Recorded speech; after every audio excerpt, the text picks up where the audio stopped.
Aziz Rametov xalqdan yordam so'ramoqda. Hozirgi video roligimiz aynan shu haqda. Kanalimizni birinchi marta ko'rib turgan bo'lsangiz, obuna bo'lishni va videoga like tugmachasini bosib qo'yishni unutmang. Jahonboy o'zbek shou biznes vakillarining Instagram sahifalariga joylashtirilgan qiziqarli foto va videolarni e'tiboringizga havola qilamiz. Xonanda Jasmin o'zining bayramona suratlarini muxlislariga ulashdi. Aktrisa va Vayner Nigina Jabborova poytaxtdan yangi xonadon sotib olganini ma'lum qildi. U bu quvonchli xabarni kuzatuvchilari bilan o'rtoqlashgan. Aktrisa Aysenam Yusupova sahifasiga bahoriy gullar fonida tushgan yangi suratini joylashtirdi. Aktrisa va teleboshlovchi Parizoda Bo'rixo'jayeva qizini 18 yoshi bilan tabrikladi hamda farzandi bilan fotosessiya uyushtirdi. Raqqosa Parizoda tarmoqdagi sahifasiga milliy libosdagi yangi suratlarni joylashtirdi. Ijodkor ushbu suratlari orqali kuzatuvchilarni Navro'z bayrami bilan tabriklagan.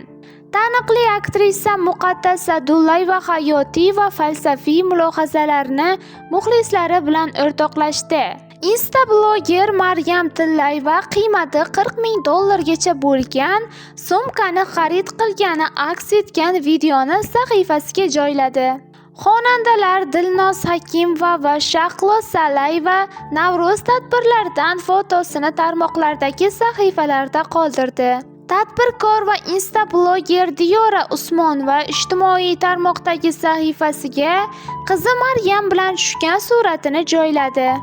Aziz Rametov ijtimoiy tarmoqlar orqali xalqqa murojaat yo'llab, salomatligidagi 20 yillik muammolar tufayli operatsiya amaliyoti uchun moddiy yordam so'radi. O'rtoqlar, sizlarga iltimosim bor. Zudlik bilan operatsiya qilinishim kerak ekan. Bo'ynim va belim 20 yildan buyon singan ekan. Hozir shu muammo tomirlarimga bosim beryapti. Uyimni sotgunimcha 3-4 oy vaqt o'tadi. Ungacha chiday olmayman.